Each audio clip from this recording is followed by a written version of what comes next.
बोलिए परम पूज्य गुरुदेव की जय। बोलिए गायत्री माता की जय। आज के आनंद की जय। यज्ञ भगवान की जय। भारत माता की जय। भारतीय संस्कृति की जय। बाबा विश्वनाथ की जय। धर्म की जय हो, अधर्म का नाश हो, प्राणियों में सद्भावना हो, विश्व का कल्याण हो, सत्य सनातन धर्म की जय हो। नमः पार्वती पतये हर हर महादेव।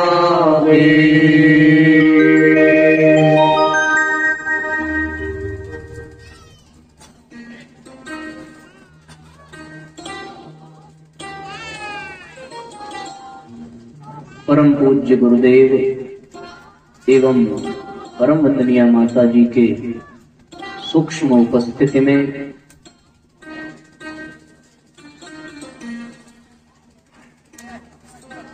मां गंगा के तट पर इस दिव्य प्रांगण में आयोजित 4 दिवसीय श्रीमद् पावन प्रज्ञा पुराण कथा के प्रथम सत्र में उपस्थित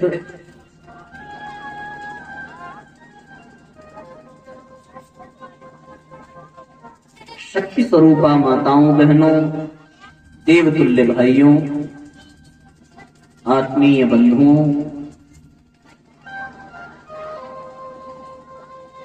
यहाँ उपस्थित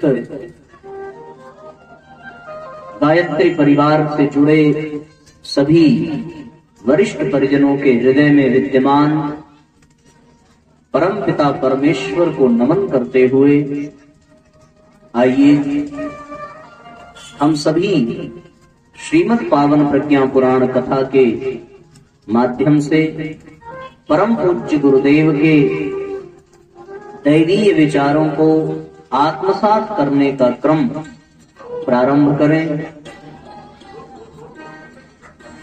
जिस उद्देश्य से हम सभी यहाँ पर एकत्रित हुए हैं, उस उद्देश्य की सार्थकता इसी में है कि हम सभी अपने मन को, अपने चित्त को एकाग्र करके यहाँ इस सत्संग पंडाल में पूर्ण मनोयोग के साथ विद्यमान हो। तन के साथ मन भी यहीं पर हो, ऐसा विशेष प्रयत्न पुरुषार्थ करें।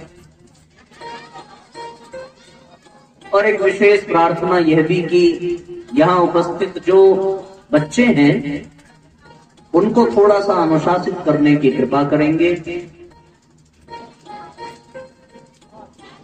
कि वो आपस में बातचीत न करें, बीच में व्यवधान न करें। और वे परिजन जो बच्चों के साथ आए हैं वो पीछे ही बैठेंगे ताकि बच्चे भी उनके साथ पीछे ही रहें, अनावश्यक शोरगुल न हो।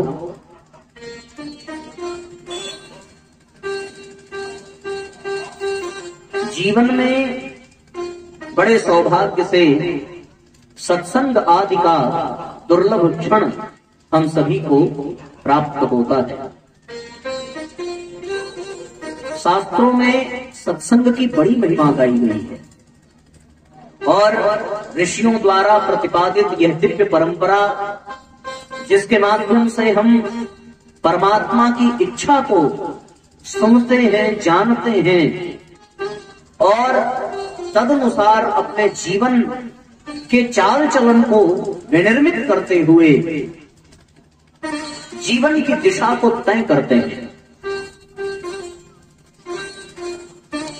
उसी क्रम में आज का यह दिव्य आयोजन, जो श्रीमद् पावन प्रज्ञा पुराण को माध्यम बना करके आपके बीच में प्रस्तुत किया जा रहा है और जिसके हम सभी साक्षी बन रहे हैं, उन विशेष विचारों को ग्रहण करने के लिए हम सभी यहां पर एकत्रित हैं।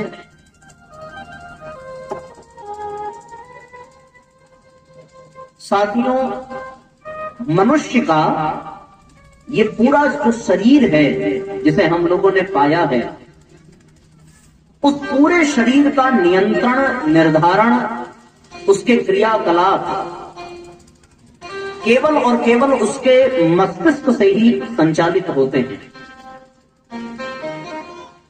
शरीर पूरा चाहे जितना बड़ा हो, पर उस पर नियंत्रण केवल और केवल मस्तिष्क का ही होता है। ये बहुत छोटा सा हिस्सा है पूरे शरीर का, लेकिन इस छोटे से हिस्से में इतनी शक्ति है कि वो पूरे शरीर को नियंत्रित करता है, निर्देशित करता है। राष्ट्र बहुत बड़ा है, पर पूरे राष्ट्र को संचालित करने का, जो नेतृत्व करने का जो अधिकार है, वो इस राष्ट्र के प्रधानमंत्री और राष्ट्रपति के ही पास में है। और वो किसी राष्ट्र के एक निश्चित स्थान पर बैठ करके पूरे राष्ट्र को संचालित कर रहा है, पूरे देश का नेतृत्व कर रहा है। उसी तरीके से ये पूरा देह है, जैसे देश का नेतृत्व प्रधानमंत्री करता है, उसी तरह इस देह का नेतृत्व ये मस्तिष्क करता है। पूरा शरीर स्वस्थ हो, सुंदर हो, मजबूत हो, लेकिन अगर ये मस्तिष्क कमजोर हो जाए तो फिर ये शरीर किसी काम का नहीं रह जाता, इसका कोई अस्तित्व नहीं रह जाता। फिर आपके हाथ आपके नियंत्रण में नहीं होंगे यदि आपका मस्तिष्क काम करना बंद कर दे। आप अपने शरीर से मनचाहा कार्य नहीं ले सकते। केवल और केवल ये तभी संभव है जब आपका ये मस्तिष्क बिल्कुल ठीक से काम करे। और आश्चर्य की बात यह है कि आदमी जरा सा भी आवेशित होता है तो वो बड़ी सहजता के साथ कह देता है कि हमसे बात मत करो, हमारा दिमाग खराब है। अगर सचमुच खराब हो जाए तो फिर उसका पूरा जीवन बेकार हो जाता है, क्योंकि इस जीवन का भी नेतृत्व, इस जीवन की दिशा का भी निर्धारण केवल और केवल हमारे विचारों से ही होता है, और विचारों का स्थान इसी मस्तिष्क में ही है। आप लोगों ने भी कहा होगा कि हमसे दूर रहो, इस समय हमारा दिमाग खराब है। तो वास्तव में आपने ये अनुभव किया होगा कि इस समय हमारा ये शरीर हमारे नियंत्रण में नहीं है। ये हाथ कभी भी उठ सकता है, किसी को भी पड़ सकता है, और किसी से भी रिश्ते का सत्यानाश हो सकता है, केवल और केवल इसलिए क्योंकि दिमाग खराब है। जो कुछ भी हम इस संसार में परिणति देख रहे हैं, वो केवल और केवल मानव के मस्तिष्क के कारण ही संभव है। इस दुनिया में जो कुछ भी श्रेष्ठ है उसका भी कारण मनुष्य का मस्तिष्क है, और इस दुनिया में जो कुछ भी अभद्र है उसका भी कारण केवल और केवल मानवीय मस्तिष्क ही है। कभी ये धरती भी चंद्रमा के तरीके से उबड़ खाबड़ रही होगी, पर इस धरती पर सुंदर सुंदर भवनों का निर्माण हुआ, अच्छे अस्पताल बने, अच्छे भवन बने, अच्छे संग्रहालय बने, अच्छी सड़कें बनी, अच्छे होटल बने, जितने भी नव निर्माण हुए वो केवल और केवल इसलिए संभव हो सके क्योंकि वो मानवीय मस्तिष्क की उपज थी। बल्कि आप ये कह सकते हैं कि जिस समय और जिस काल में हम यहाँ पर उपस्थित हैं, ये वैज्ञानिक युग है, ये प्रगति का युग है, ये विकास का युग है, और इस विकास युग का पूरा श्रेय केवल और केवल मानव के मस्तिष्क को ही जाता है। जितनी भी सुंदर व्यवस्थाएं हैं वो केवल और केवल मानवीय मस्तिष्क के कारण है। कभी यहाँ पर हम लोगों ने कथाओं में सुना था कि हनुमान जी समुद्र को लांघ जाते हैं, उड़ करके उनके पास उड़ने की शक्ति है। पर मानवीय मस्तिष्क की जितनी सराहना की जाए उतना कम है आज का ये मानव अपने मस्तिष्क के बल पर हनुमान जी जैसी सिद्धि प्राप्त करता है और सातों समुद्र को उड़ करके नापने की क्षमता रखता है। कभी एक जमाना हुआ करता था कि अपने महलों के शीर्ष अट्टालिका पर खड़ा होकर के रावण जमीन पर खड़े अपने छोटे भाई कुंभकर्ण से बातचीत करता था। उसका शरीर इतना विशालकाय था। आज के मनुष्य का भी शरीर उसके मस्तिष्क के कारण इतना विशालकाय हो सकता है। ये सत्य है कि उसमें हाथी जितना बल नहीं है, लेकिन वो हाथी जैसा बल प्राप्त करने के लिए बुलडोजर का निर्माण कर चुका है। और ये भगवान की योजना है कि बुलडोजर वालों की सरकार भी बन गई है। जनता की इच्छा। तो ये मानवीय मस्तिष्क का चमत्कार है। और विकास का सिलसिला एक छोटे से गांव से ही प्रारंभ होता है, जहां के हम और आप निवासी हैं। जो गांव का है वो विकास करके शहर तक पहुंचना चाहता है। जो शहर का है वो विकास करके महानगरों तक पहुंचना चाहता है। जो महानगर का है वो विकास करके विदेशों तक पहुंचना चाहता है। जो विदेशों में है वो विकास करके धरती छोड़कर अन्य ग्रहों में जाना चाहते हैं। 2012 में अखबार में एक संदेश छपा था कि गुरु पूर्णिमा के पावन पर्व पर किसी शिष्य ने अपने गुरु को एक बिस्वा जमीन चंद्रमा पर खरीद करके दिया।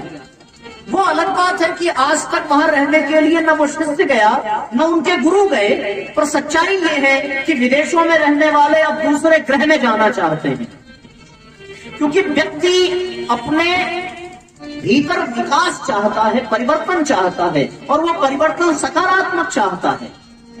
और वो ये सफल हो रहा है करने में केवल और केवल अपने मस्तिष्क के कारण, केवल और केवल अपने चिंतन के कारण। वरना समय कितना बदल गया। एक समय हुआ करता था जब सील और बट्टे पर मसाला पीसते पीसते हाथ में फुटके पड़ जाते थे, पर मानवीय मस्तिष्क का चमत्कार देखो कि एक स्विच ऑन किया और घर से करके मसाला तैयार हो जाता है। चमत्कार ही तो है। हम लोगों ने देव शक्तियों को भी अपने वश में कर लिया। कभी ये सुना था कि रावण अपने आंगन में झाड़ू लगवाने के लिए पवन देवता का प्रयोग करता था। आज हम लोग भी रावण जैसी उपलब्धियों को हस्तगत करके बैठे हैं। यदि हमने अपने मकान की दीवार में लगे हुए एक बटन को दबाया तो पवन देवता हमारे इशारे पर नृत्य करते हैं और हमें गर्मी का आभास तक नहीं होता। मानवीय मस्तिष्क की देन है। हम लोगों ने अग्नि देवता के पूरे सामर्थ्य को माचिस की एक तीली में समेट करके रख दिया। जरा सा लगाया, बिना किसी मंत्र के उनको प्रकट होने के लिए विवश होना पड़ जाता है।